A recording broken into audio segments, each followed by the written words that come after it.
नमस्कार, मी अलका सपकाळे तुम्हा सर्वांचं मनापासून स्वागत करते अभुदय वार्ता या युट्यूब चॅनलवर। सर्वांना नवरात्रीच्या हार्दिक शुभेच्छा। मैत्रिणींनो, तुम्हाला माहिती आहे का, आजचा रंग आहे राखाडी। राखाडी रंग हा आपल्याला स्थिरता देतो, आपल्याला आंतरिक शक्ती देतो, आंतरिक ऊर्जा देतो। एखाद्या गोष्टीत जर आपण मागे पडत असू तर ती पुढे जाण्याची ताकद या रंगातून आपल्याला मिळत असते। त्यामुळे राखाडी रंग हा सर्वांनी परिधान करा। तुम्हाला माहितीच असेल, 20 मार्च 2020 हा दिवस, त्या दिवसाची आठवण काढताबरोबर आपल्या सर्वांच्या अंगावर शहारे येतात। का शहारे येतात? कारण तो काळच तसा होता, कोविडचा।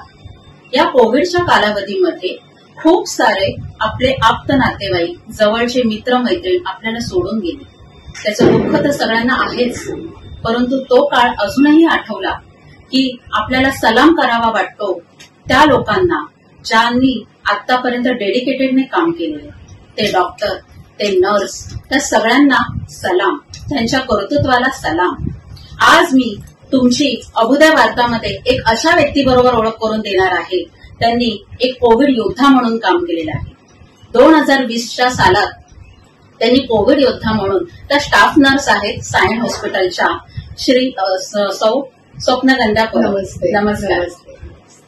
नमस्कार मॅडम। नमस्ते। तुमच्याबद्दल मी खूप ऐकलं, तुम्ही कोविड योद्धा म्हणून काम करत होतात। मला तुम्हाला विचारायचं वाटतंय की तो जो काळ होता 2020चा, त्यातल्या बऱ्याचशा आपले जे जवळचे लोक होते ते आपल्याला बरेचसे सोडून गेले। अगदी नशिबाने आपण पर्यंत आलो, त्या देवाचीच कृपा म्हणायला पाहिजे। पण त्या काळात तुम्हाला आलेला अनुभव, तुम्हाला म्हणजे तुम्ही काय ते प्रॉब्लेम कसे फेस केले त्यावेळेस? पहिल्यांदा मी थोडीशी माझी एक अशी ओळख करून देऊ का? माझं नाव स्वप्नगंधा परब। 1997 ते 2000 या कालावधीमध्ये माझं नर्सिंग ट्रेनिंग झालं। नर्सिंग ट्रेनिंगच्या 3ऱ्या वर्षाला असताना मला मेयर अवॉर्ड्स आमच्या बीएमसीतून निघतात। नायर हॉस्पिटलमध्ये मी कार्यरत होते ऍज अ स्टुडंट नर्स म्हणून, तर त्या मेयर अवॉर्डसाठी माझं नॉमिनेशन झालं होतं। त्यानंतर 2000 ते 2007 हा जो काळ आहे तो आम्ही लीलावती हॉस्पिटलमध्ये काम केलेलं आहे ऍज अ स्टाफ नर्स म्हणून। आणि 2007 ते 2000 आता आज चालू आहे, मी सायन हॉस्पिटलमध्ये ऍज अ स्टाफ नर्स म्हणून काम केलेलं आहे। तर थोडंसं आपण कोविडकडे वळालो आहोत, तर कोविड बद्दल बोलूया। कोविड हा म्हणजे जसा आम्हाला म्हणजे कोविडची जाणीव जी आहे, कोविड जो आला आहे, कोविड आला करत होते, आम्हालाही त्याच्याबद्दल काहीही कल्पना नव्हती की बाबा त्याची लक्षणं काय आहे, तो आजार काय आहे आणि त्या आजारामध्ये अचानक लॉकडाऊन होणार आहे, ही काहीही कल्पना नव्हती। मग जेव्हा लॉकडाऊन झाला तेव्हा सायन हॉस्पिटलमधून 6 स्टाफ नर्सेस ह्यांना अंधेरी लक्ष्मी इंडस्ट्री इस्टेट जी अंधेरी लोखंडवालाला आहे, तेव्हा कसे सगळे इंडस्ट्रियलिस्ट वगैरे सरकारने आवाहन केलं होतं की तुम्ही तुमच्या जागा द्या की जिथे आम्हाला कोविड सेंटर उभारायचं आहे, कारण बल्कने ऍडमिशन्स येणार होते।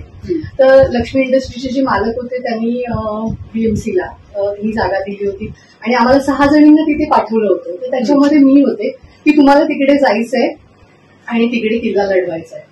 फार कठीण काळ होता तो, कारण बसेस नव्हत्या, ट्रान्सपोर्ट म्हणजे व्हेकलने आम्ही कुठे तिथपर्यंत पोहोचणार, ह्या सगळ्या प्रॉब्लेम्स होतेच, नाही असं नाही।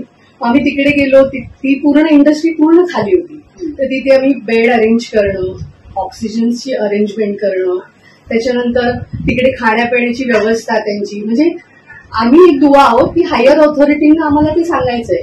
आणि जवळजवळ 3 माळ्याच्या बिल्डिंगमध्ये तिथे नंबर्स पाडणं, ह्या नंबर्समध्ये हे 4 पेशंट आहेत, तर त्याचं आपल्याकडे अपडेट असणं, ह्या सगळ्या गोष्टी खूप फार इम्पॉर्टंट असतात। तर ह्या सगळ्यांची arrangement as a admin role आम्ही तिथे केला आणि आम्हाला 12-12 तासाच्या ड्युट्या होत्या तेव्हा। म्हणजे लिटरली घरी आम्ही 15 तासाने पोहोचायचो, कारण ट्रॅव्हलिंग जरी कॉटन ग्रीन टू अंधेरी इझी वाटलं तरी अशा पद्धतीने यायला व्हायचं की 1-1, 1.5 तास आमच्या ट्रॅव्हलिंगमध्ये जायचं। म्हणजे 15-15 तास आम्ही त्या काळामध्ये घराच्या पूर्णतः बाहेर होतो। आणि मग त्यानंतर ते बेड्स अरेंज करून मग ते पेशंट 120-130 असा आमचा तो वॉर्डशीट होता। आणि त्यामध्ये मला सांगावं असं वाटतं की एकही पेशंट आमच्या क्वारंटाईनमध्ये म्हणजे त्या कोविड सेंटरमध्ये एकही पेशंट एक्सपायर झाला नाही. कारण ती अरेंजमेंट आम्हाला ऑक्सिजनची गरज वाटली, आम्ही ऑक्सिजन मागवले. हायर ऑथॉरिटीना आम्ही सांगितलं नाही आम्हाला ह्या गोष्टी पाहिजे, ह्या मस्ट आहेत, ह्या गरजेच्या आहेत. 2 पेशंट आम्ही त्यावेळेला कुपरला शिफ्ट केले होते, तेही सही सलामत आपापल्या घरी पोहोचले. असा तो फार पीक पिरियड आम्ही मॅनेज केलेला आहे. त्यावेळेला खूप वाईट अनुभव आले त्यावेळेला तुम्हाला. आणि त्यावेळेला असं झालं की हा जो 6 महिन्याचा काळ गेला त्या काळामध्ये आमची दखल कमिशनर सर घेत होते. अंधेरी वेस्ट वॉर्डचे कमिशनर आमची दखल घेत होते. जेव्हा आमचं म्हणजे पूर्ण कोविड बंद झाला, सगळं डिपार्टमेंट बंद झाले, सगळं ते हँडेड ओव्हर केलं त्यांना, तेव्हा त्यांनी सांगितलं की सायन हॉस्पिटलच्या स्टाफचा मला कोविड वॉरियर म्हणून सत्कार करायचा. कारण त्यांचं इतकं मोलाचं, आम्हाला त्यातलं गमवणे काही माहित नव्हतं, पण त्यांनी इतकं सुंदररित्या ते अरेंज केलंय की त्यासाठी त्यांना म्हणजे आमचे धन्यवाद मानायचे होते. तर त्यांनी त्यांच्या दालनात बोलून आम्हाला 6 जणींना कोविड वॉरियर अवॉर्ड दिला होता. त्यावेळेला खरंच तुम्ही कोविड योद्धा आहात, त्याबद्दल तुमच्या कर्तृत्वाला सलामच आहे. त्यावेळेला अगदी निघालं असं होतं की लस घ्याव्या लागत होत्या, तर त्या लसचा आता बऱ्याच जणांना खूप साईड इफेक्ट होतोय, तर ते खरंच गरजेचं होतं का? कारण आता कोविडचा काहीच नामोनिशाण नाही, तर ते आत्ताच्या काळात आता त्याचा साईड इफेक्ट लोकांना भोगावं लागतं. त्यावेळेला कसं होतं की जशी गरज आहे, मागणी जशी गरज, म्हणजे आपल्याला कोविड सगळ्यांसाठीच नव्हतं, जगासाठी कोविड नवीन होता. तर त्या लसची आपण म्हणण्यापेक्षा पूर्ण टीमने, रिसर्च टीमने त्याची उत्पादनता केली आणि त्याच्यातून असं निदर्शनास आलं की आपण जर कोविडची लस घेतली तर त्यातून आपण वाचू शकतो आणि वाचलेली आहे. पण काय, एक इफेक्ट आहे, एक साईड इफेक्ट आहे. तर दोन्ही 100 पेशंटला आपण जेव्हा लस देतो तेव्हा एका पेशंटमध्ये आपल्याला ती ॲबनॉर्मॅलिटी मिळू शकते, असं झालेलं आहे. हे तुम्ही ज्या वेळेला योगदान देत होता त्यावेळेला तुम्हाला चांगले अनुभव काय आले?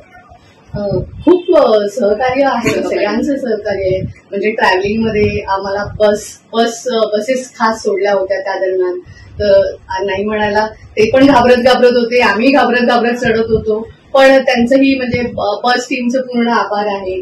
हेल्थ वर्कर्सनी खूप मदत केली, कारण जागोजागी जाऊन तिथे ते औषधं देणं हे यांचं पण फार मोठं योगदान आहे.